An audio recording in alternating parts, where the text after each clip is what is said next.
Hello my dear friends, math study 100 में आपका स्वागत है। आज हम लोग संस्कृत व्याकरण के अंतर्गत संज्ञाओं के बारे में पढ़ेंगे कि संस्कृत व्याकरण के अंतर्गत कितनी संख्याएं होती हैं। ऐसे तो हम लोग संज्ञा पढ़ते हैं, हिंदी के अंतर्गत तो कुछ सीमित संज्ञाएं होती हैं, लेकिन संस्कृत व्याकरण के अंतर्गत हमारे कुछ संज्ञाएँ हैं जिनका वर्ण हम यहाँ पर करेंगे, जिनका जिक्र किया गया है। वो क्या है संज्ञाएँ? तो देखिए यहाँ पर फर्स्ट संज्ञा हमारा है वृद्धि संज्ञा। क्या है? फर्स्ट है अर्थात प्रथम संज्ञा हमारी क्या है? वृद्धि संज्ञा। और दूसरे पर क्या है? गुण संज्ञा। इसके बाद तीसरा है संयोग संज्ञा और चौथा है अनुनासिक संज्ञा।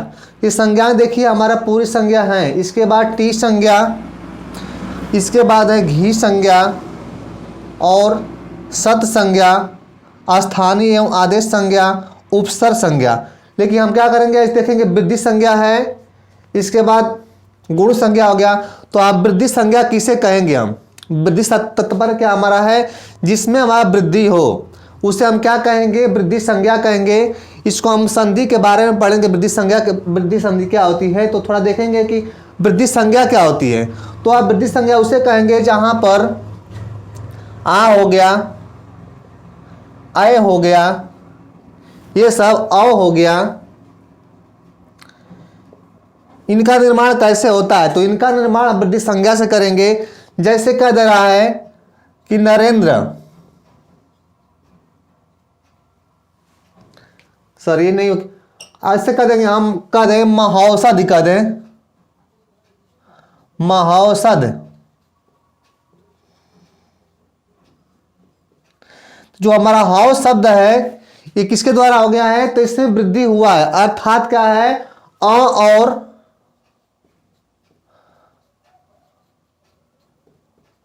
अ से बना है क्या?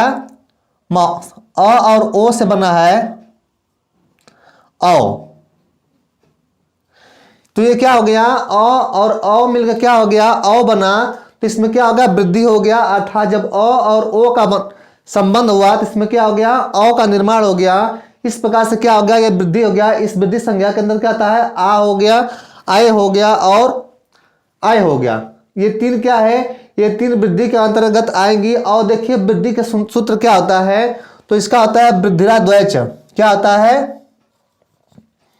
वृद्धि रा द्वैच, इसका ही हमारा सूत्र है। अर्थात जब वर्णों एक वर्ण से दूसरा वर्ण बनेगा और उसमें क्या होगी? वृद्धि होगी। जिसे अ के बाद आ आता है तो उसमें क्या हो रहा है? वृद्धि हो रहा है। ए के बाद आ आता है तो उसमें क्या होता है? वृद्धि होती है। ऐसे इसमें क्या है? ये जो हमारा शब्द है आ, ये जो वर्ण है आ, आए, औ, जब ऐसा हमको दिखेगा तो क्या होगा? वो वृद्धि संज्ञा होगी। इसके बाद कर रहा है गुण, कर रहा है कि गुण संज्ञा किसे कहते हैं? तो देखेंगे गुण संज्ञा के बारे में। कर रहा है आदेन गुणा। इसका सूत्र क्या आता है?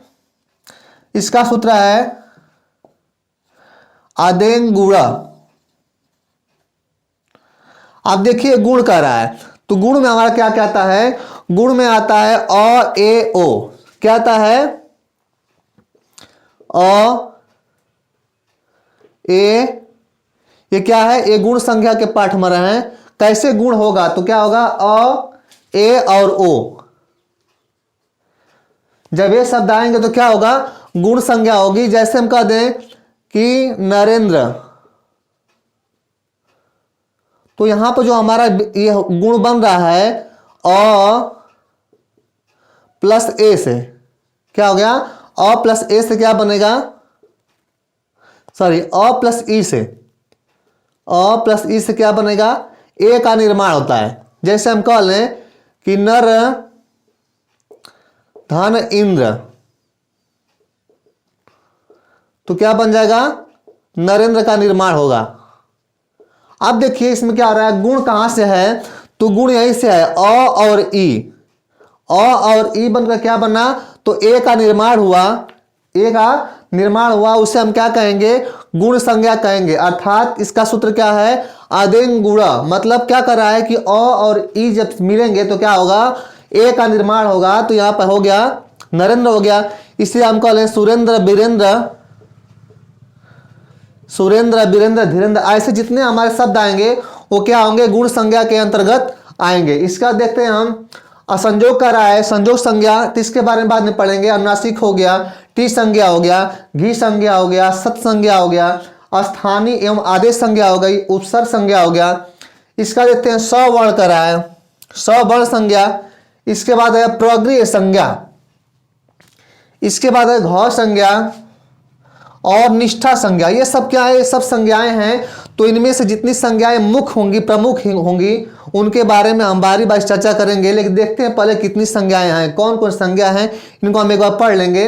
इसके बाद उपधा संज्ञा, पद संज्ञा, प्रातिपदिक संज्ञा और निमित्त संज्ञा।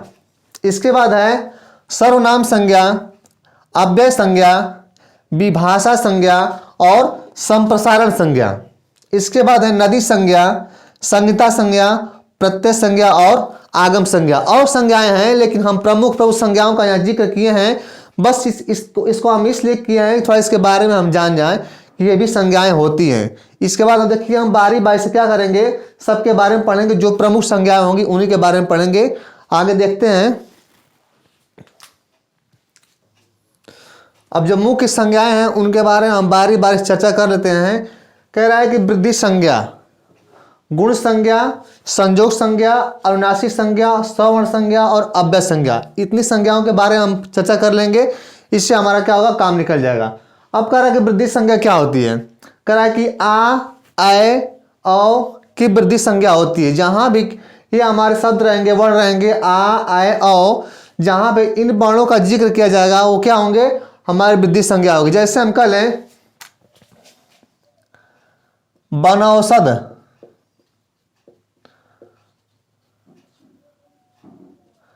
अब देखिए जो हमारा 9 दिख रहा है, 9, इसमें हमारा क्या होगा, इसमें हमारी वृद्धि संज्ञा होगी। कैसे वृद्धि संज्ञा होगी देखते हैं। इसका हम संधि विच्छेद करेंगे, क्या होगा, वन धन औषधि। अब देखिए अ प्लस ओ बनकर क्या कर रहा है, औ का निर्माण कर रहा है। तो जब ओ से हमारा औ बना तो इसमें क्या दिख रहा है, इसमें वृद्धि हो गया, क्योंकि ओ के बाद क्या आता है, औ आता है। तो ओ के बाद क्या आया, औ आया, तो इसमें क्या होगा, वृद्धि हो गया। इसलिए हम इसे क्या कहेंगे, वृद्धि संज्ञा कहेंगे। इसका दिख रहा है आय दिख रहा है, आय दिख रहा है। तो आय का हम कैसे जिक्र करेंगे, इसी प्रकार से हम शब्द लेंगे और उसे क्या करेंगे, हम तोड़ेंगे, विच्छेद करेंगे और देखेंगे किसका इसमें वृद्धि हो रहा है या किसका क्या हो रहा है, नहीं हो रहा। तो उस प्रकार से हम देख लेंगे। देखते हैं वृद्धि में आय है ना, आय तो आय का करेंगे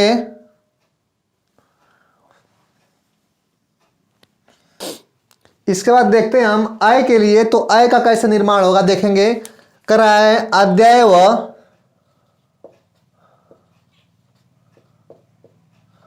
अद्यैव। अब देखिए इसमें हमारा कैसे वृद्धि होगा उसको देखेंगे। इस समय जो दैव दिख रहा है इसी में है, तो क्या होगा, अद्य धन एव, अद्य धन एव, अर्थात जब इसमें दम क्या है, अ है और इसमें क्या है, ए है, तो इनका जब मिलाप होगा तो क्या होगा, आयव होगा। ये इसका क्या होगा, निर्माण हो जाएगा। इस प्रकार से हम क्या करेंगे, इसमें दिखाएंगे कि ये हमारा जो वर्ण है इसमें क्या हो रहा है, वृद्धि हो रहा है। इस प्रकार से देख लेंगे। इसमें और देख लेते हैं, एकाएक, एकाएक, इसमें क्या हो रहा है, एक धन एक। अब देखिए क में हमारा अ है, क्या है, क में अ है, इसके बाद ए है, तो किसका निर्माण हो गया, इस अय का निर्माण हो गया। इस पर क्या हो रहा है, इन से मिलकर क्या हो रहा है, वृद्धि हो रहा है। अय हो गया, अ हो गया। अब जब क्या करेंगे हम, अ या आ के बाद जब भी हमारा ऐसा हमको स्वर मिले और जिस प्रकार से क्या आ जाए, अगले हम वर्ण की प्राप्ति कर रहे हैं तो उसे क्या हम कहेंगे, वृद्धि संज्ञा कहेंगे। इसका देखते हैं गुण क्या होता है। अब गुण संज्ञा के बारे में चर्चा करेंगे, गुण क्या होता है। तो कह रहा है कि अ, ए और ओ, इन 3 वर्णों की क्या होती है, गुण संज्ञा बनती है। जैसे हम देख लें एग्जाम्पल तौर पर, कह रहा है कि सुरेंद्र, सुरेंद्र, अगर इनका हम विच्छेद करते हैं तो क्या बनेगा, गुण संज्ञा बनेगी। अब कैसे बनी देखते हैं उसके बारे में। सुरेंद्र का रहा है तो इसका हम विच्छेद कैसे करेंगे, सूर प्लस इंद्र। आप देखेंगे हमारा अ कहां दिख रहा है, जो तोड़े हम सूर प्लस इंद्र तोड़े हैं, तो कहां इनका क्या हो रहा है, मिलाप होगा। तो जो हमारा र, इसमें हमको क्या मिल रहा है, अ मिल रहा है, और इसके बाद ई है, तो इनके मिलने से क्या बनेगा, ए की प्राप्ति हुई। अब जब हम अ और प्लस ई जब जोड़ेंगे तो क्या मिल रहा है हमको, ए मिल रहा है। तो क्या हो जाएगा, एक ए हमको मिला, इस प्रकार से क्या हो गया, एक गुण हो गया।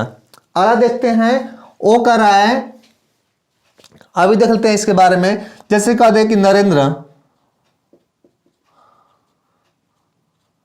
धीरेन्द्र, जितने ऐसे हमको शब्द मिलेंगे सब में क्या होगा, गुण संज्ञा होगी। तोड़ेंगे इसको, क्या होगा, नर प्लस इंद्र, ये क्या बनेगा, धीर प्लस इंद्र,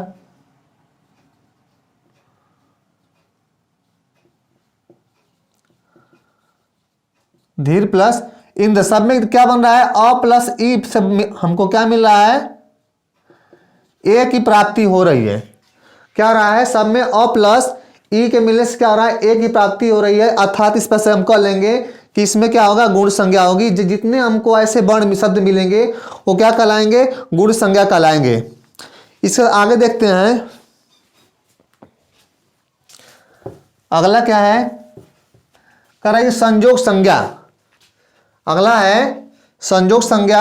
हम संयोग संज्ञा किसे कहेंगे, कह रहा है कि दो या दो से अधिक व्यंजन जिनके बीच में कोई स्वर न आए, क्या ना आए, स्वर ना आए, अर्थात स्वर रहित हो, उसे हम क्या कहेंगे, संयोग संज्ञा कहेंगे। जैसे कह रहा है कि अग्नि, अग्नि जो हमारा शब्द है ये क्या है, तो संयोग संज्ञा होगी। अब देखेंगे कैसे, कह रहा है जो हमारा इसमें गौ दिख रहा है और न, तो जब गौ और न देखिए, जब इस पे हम लिखते हैं, हलंत लिखते हैं, तो हमारा वर्ण क्या होता है, स्वर रहित होता है। तो इसमें हमारा गौ क्या है, इसमें स्वर नहीं है, बस क्या है, व्यंजन है। अब देखिए क्या है, गौ न है, तो इस पर क्या हलंत, तो ये भी हमारा क्या हो गया, स्वर रहित हो गया। इस प्रकार से क्या हो गया, अग्नि हमारा शब्द कैसा है, संयोग संज्ञा है। और देखिए राष्ट्र जो हमारा है, राष्ट्र, ये भी क्या है, तो ये भी हमारे संयोग संज्ञा है, क्योंकि स ट और र का निर्माण से क्या हो गया है, ये ट्र बना है। क्या बना है, ट्र बना है, यहाँ से स को लेकर ट्र बना है। तो क्या स ट र क्या है, स्वर रहित है। इस प्रकार से हम ऐसे शब्द जहां मिलेंगे उन्हें हम कहेंगे संयोग संज्ञा। इसके आगे देखते हैं, कह रहा है कि अनुनासिक संज्ञा। अनुनासिक संज्ञा क्या होती है, कह रहा है कि जो वर्ण मुख एवं नाक दोनों से मिलकर बोले जाते हैं उन्हें हम कहते हैं अनुनासिक। जो हम बोलेंगे तो क्या होगा, मुख से आवाज आएगी और प्लस क्या होगा, नाक से भी आवाज आएगी, उसे हम क्या कहेंगे, अनुनासिक संज्ञा कहेंगे।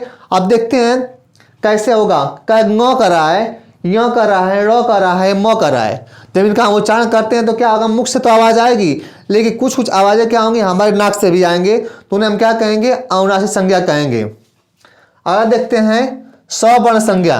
अब सवर्ण संज्ञा क्या होती है, कह रहा है कि जिन दो या दो से अधिक, क्या है, जिन दो या दो से अधिक वर्णों के उच्चारण में कंठ और तालु, अर्थात जितने होंगे हमारे कंठ, तालु इत्यादि के स्थान से बोले जाएंगे, उन्हें हम क्या कहेंगे, सवर्ण। अब सवर्ण मतलब कर रहा है कि जैसे अ और आ गया, ई और ई आ गया, उ और उ आ गया। जब हमको ऐसे वर्ण मिलेंगे तो क्या होगा, वहां पर सवर्ण संज्ञा होगी। जैसे देखते हैं, कर रमापी कर रहा है, रमापी कर रहा है, रमापी। आप देखेंगे कैसे यहां पर हमको एक ही समान वर्ण मिल रहे हैं। जैसे कहते हैं हम इसको रमा प्लस अपी, तो इसमें क्या हो रहा है, इसमें हमको दिख रहा है आ दिख रहा है, और इसमें क्या है, अ है। तो क्या हो गए, ये समान वर्ण है, इनको हम क्या कहेंगे, सवर्ण संज्ञा कहेंगे। इसी देखते हैं मुनीश, देखते हैं मुनीश,